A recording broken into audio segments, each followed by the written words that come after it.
মাননীয় chief adviser Japan সফরে যাচ্ছেন। এটা খুবই আমাদের জন্য ইম্পর্টেন্ট একটা ভিজিট।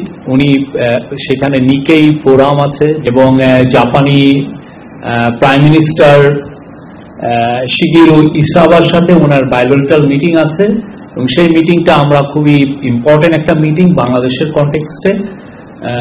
এই মিটিং এর পর এছাড়াও অনেকগুলো উনি সিনিয়র জাপানিজ পলিটিশিয়ান অফিসিয়ালস তাদের সাথে কথা বলবেন। জাইকা এবং জেট্রো আপনারা জানেন এটা খুবই জাপানের খুবই ইম্পর্টেন্ট ডেভেলপমেন্ট এজেন্সি, তাদের সাথে তাদের যে প্রধানদের সাথে ওনার মিটিং হবে এবং এছাড়া উনি দুইটা খুবই ইম্পর্টেন্ট সেমিনারে অ্যাটেন্ড করবেন, ওইখানে কথা বলবেন। একটা হচ্ছে যে হিউম্যান রিসোর্সের উপরে একটা সেমিনার হবে, সেটার উপরে পুরোটাই ফোকাস হচ্ছে যে জাপানে কিভাবে বাংলাদেশি ম্যান পাওয়ার আরো স্কিল ম্যান পাওয়ার পাঠানো যায় এবং সেই অনুযায়ী আমাদের যেটা কালকে আপনারা দেখেছেন যে চিফ অ্যাডভাইজার নাগরিক সেবার যে মিটিংটা ছিল সেই মিটিং এ বলেছেন যে 1 লক্ষ আমাদের টার্গেট হচ্ছে 1 লক্ষ বাংলাদেশিকে জাপানে পাঠানো, কিন্তু সেইটা কিভাবে পাঠানো হবে এবং এটা কত দ্রুত পাঠানো যায় এটার জন্য তাদের সাথে কথা হবে। এটা নিয়ে অনেক এই ক্ষেত্রে আমাদের যে কোথায় কোথায় সমস্যা আছে সেগুলো কিভাবে খুব দ্রুত দূরীভূত করা যায় এবং আমরা কিভাবে এই জনগোষ্ঠী 1 লক্ষ লোককে আপাতত বা তাতে আরো বেশি লোককে খুব দ্রুত পাঠানো যায়।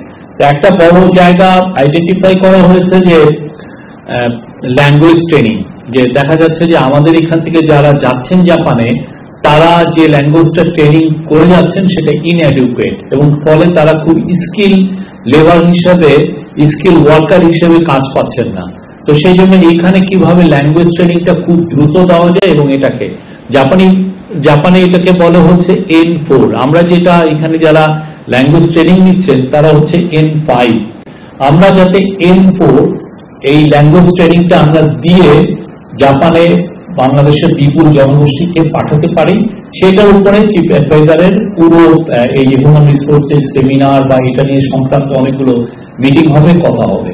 এটা খুবই এটা একটা ওনার প্রায়োরিটি এরিয়া, এই জায়গাটা উনি স্ট্রেস দিয়েছেন যে এই জায়গাটা এক্সপ্লোর করা এবং কিভাবে, এবং অনেক ক্ষেত্রে দেখা যাচ্ছে যে এইরকম এটার জন্য উনি একটা অলরেডি টাস্ক ফোর্স করেছেন, এই টাস্ক ফোর্সটা কাজ করছে এবং সেক্ষেত্রে একটা জিনিস আইডেন্টিফাই করা হয়েছে যে আমাদের জাপানিজ ল্যাঙ্গুয়েজ ট্রেনার অত বেশি নাই, যে হঠাৎ করে আমি যে স্কেলটা বাড়াবো যে খুব দ্রুত 1 লক্ষ লোককে ল্যাঙ্গুয়েজ ট্রেনিং দিয়ে যে পাঠানো, এই ট্রেনার আমাদের নাই। তো ট্রেনার কি বাইরের থেকে আনা লাগবে কিনা বা জাপান আরো ট্রেনার পাঠাবে কিনা, বা আমাদের আশেপাশে বেশ কিছুটা আমরা দেখেছি যে নেপালের বেশ কিছু ভালো ট্রেনার আছে, তো আশেপাশের দেশ থেকে আমরা আনবো কিনা বা এটাকে কিভাবে স্কেল আপ করা যায় সেই বিষয়টা ওনার আজ এই ট্যুরে খুবই বড় রকমের এমফাসিস পাবে। আর একটা সেকেন্ড সেমিনার হচ্ছে ইনভেস্টমেন্ট। জাপানের সাথে আপনারা জানেন জাপানিজ ইনভেস্টররা বাংলাদেশের ব্যাপারে খুবই ইন্টারেস্টেড। নগদ পেমেন্টে 500 টাকা পর্যন্ত ক্যাশব্যাক আর লেনদেনে প্রতিদিন ডিপ ফ্রিজ এবং ঘন্টায় ঘন্টায় এসি টিভি সহ দারুণ সব গিফট।